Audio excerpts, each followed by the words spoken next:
Hello, hello, hello. We're back for week 23 Fantasy Outlook. Just a quick recap of the Fan TV League. Steve B is in first. Him and Cody Weber just keep trading back and forth. They're about 20 points apart. About 10 points after that is Chad Arnett in third. So, in my opinion, one of those three teams will win the league at this point. There's about 10 games left. Two bye weeks. Anyway, moving on. Of course, Dustin's in fifth. I have fallen all the way down to ninth. I've had three really bad performances. Last week, I only scored 49 points, and I was the lowest in the top 25 of the Orlando City League. So I'm hoping things start to change for me. I'm pretty prepared for the bye weeks. Derek is still in 13th, but he's creeping up on me. I was about 100 points ahead of him a month ago, and right now I am only about 40 points ahead of him. So that just speaks to how poor my form is. Anyway, Derek, the floor is yours. I mean, that could also speak to how well my team's been doing the past few weeks, but this week was rather average, to say the least. I ended up with 68 points this week. Who's my leading scorer? Lodero's my leading scorer. I captained Giovinco, who, for whatever reason, cannot do stuff against less than 11 men. You put him against 11 men, boom, he goes off. You put him against 10 men, Toronto hasn't done anything all year. This is the second game this year they've gone against 10 men and haven't won the game. If you remember, I think it was 2 months ago, they lost to a team with 9 men. Yeah, so that's just not really explainable. I mean, I would have ended up with 61. It could have been a little better had I switched my captain, Lodero, because we all know Toronto had that weather risk game. But I decided to just let it roll. Hopefully Toronto and Houston would play, and they did, and Giovinco was bad, and Lodero went off. So, yeah, 68 points, not bad. Key point this time of the year is you just got to keep getting green arrows. It doesn't really matter how you do it. You just got to get the green arrows. Unless you're Sam and you keep falling down the table. Mm-hmm. So, I'm just waiting for the phone to load.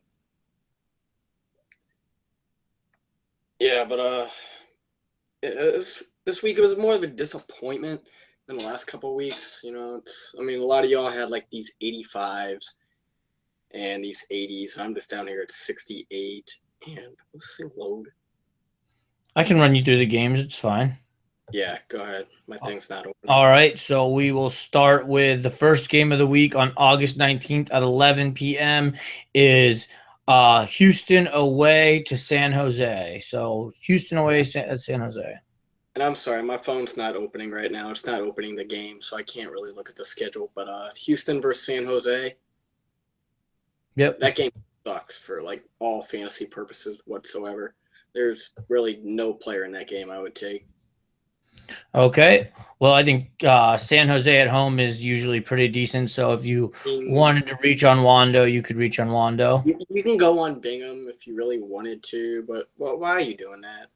Yeah, not with the buys. Anyway, so the second game of the week, we have August 20th. So this puts us at Saturday, 3 p.m.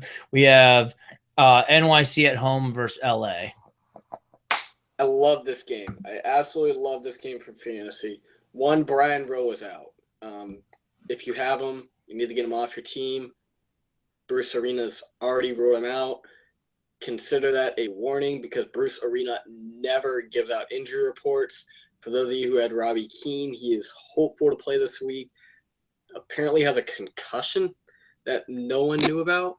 I mean, that's just Bruce Arena for you, in all honesty. That being said, I love this game. It's going to have a lot of goals, just like every New York City game does. You got firepowers like Giossi Zardes, you got Robbie Keane, you got Dos Santos, you got Gerrard. That's just one side of the field. And then you got Villa, McNamara, Harrison, Lampard. This game is going to have a shit ton of goals. I wouldn't be surprised if it's like another 2-2, 3-2, 3-3 draw kind of thing. This game is just going to have a ton of goals. You can't go without some offensive player from this team. That being said, you got to have someone offensively minded, because if you have a defender, if you have Steeris, they're probably not going to do that well this week, because we all know what Yankee Stadium does to your defensive players. So, if you had to pick one player from off each of these teams to have in your team this week in fantasy, which one player from both teams would it be? So that's one from each team, just to be clear. I'm going to assume Robbie Keane is out because, like I said, Bruce Arena's a complete asshole when it comes to his injury reports.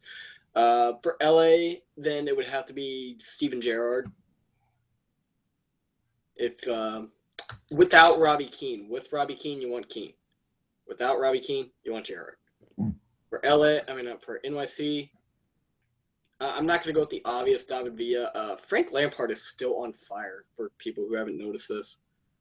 He just has a knack for scoring the worst-looking goals in MLS, but as far as your fantasy game is concerned, it's just got to go in the net, and he's doing that a lot. All right, and if you had Rowe as your keeper, who would you suggest to pick up in his place? I would say Gleason, but they're away from home this week. And they sold Karaswa, right? Yeah, he's playing for some team in Norway now. I would say Alex Bono, but Clint Irwin may be back this week. Andre Blake is probably your best bet. He's probably still the best cheap keeper in the game as far as that goes. All right, next game we have Philadelphia at home to Toronto. This is another game that just has goals written all over it. Philadelphia, they just add people in and they keep on scoring goals. They beat New England away 4-0. Don't ask me what happened to New England. I don't even think their fans know what happened to their team, because that was just one of the worst performances in MLS this year. They were just absolutely torn apart. I forgot the goal scores, but doesn't matter.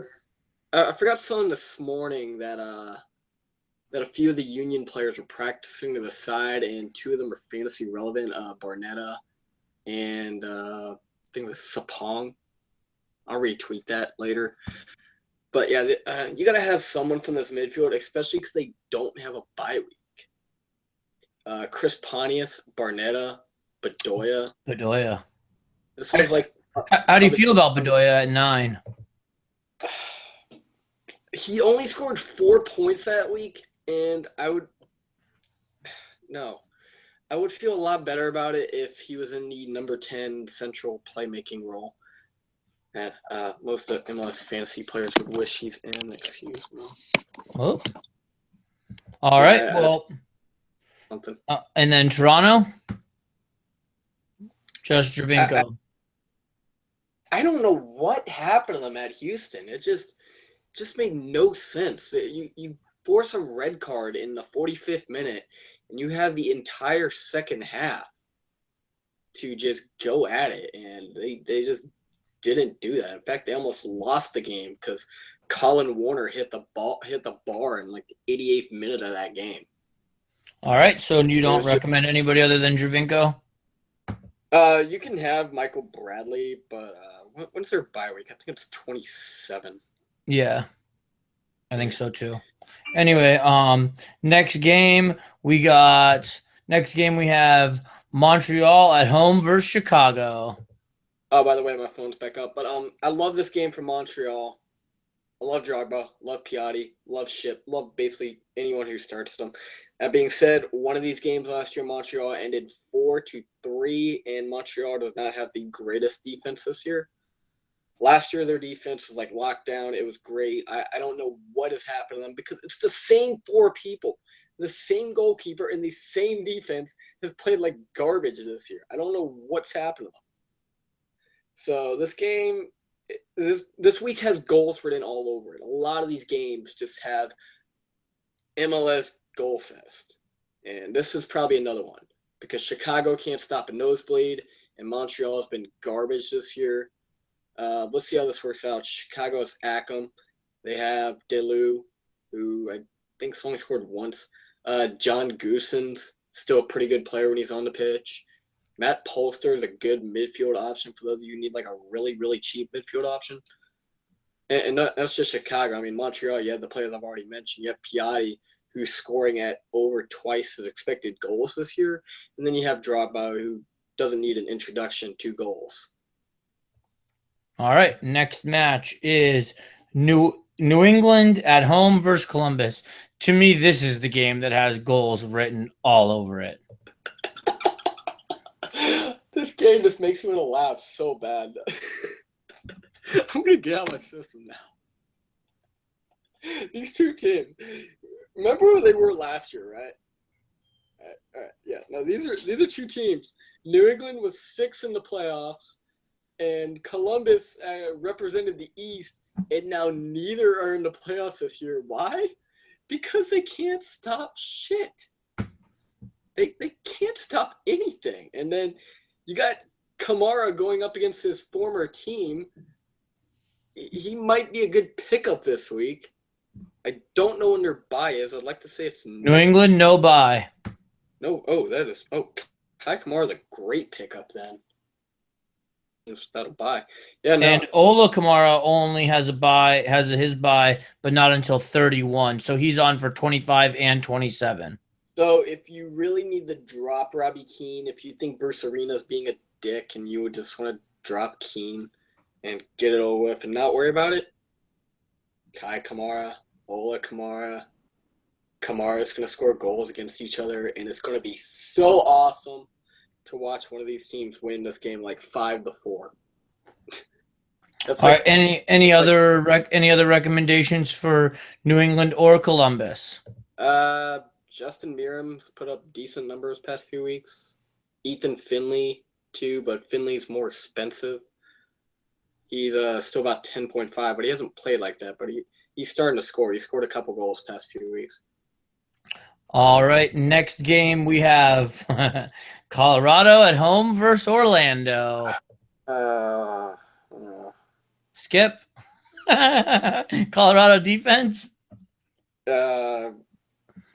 Colorado's only allowed, I think it's 6 goals at home this year. Mm-hmm. And that being said, they don't score a lot of goals either. And Orlando's the opposite. We score a lot of goals and we give up a lot of goals. But for fantasy purposes, who's relevant? Gotta make the Kakaz. calls, Derek. That's why you make the big bucks. Kakaz actually put up really good numbers the past few weeks. I think he had like 15 points against Chicago. Huh. Yeah. All right. And he put up 11 the week before that. Lodero's first week when he played us. Still don't know how he outscored Lodero.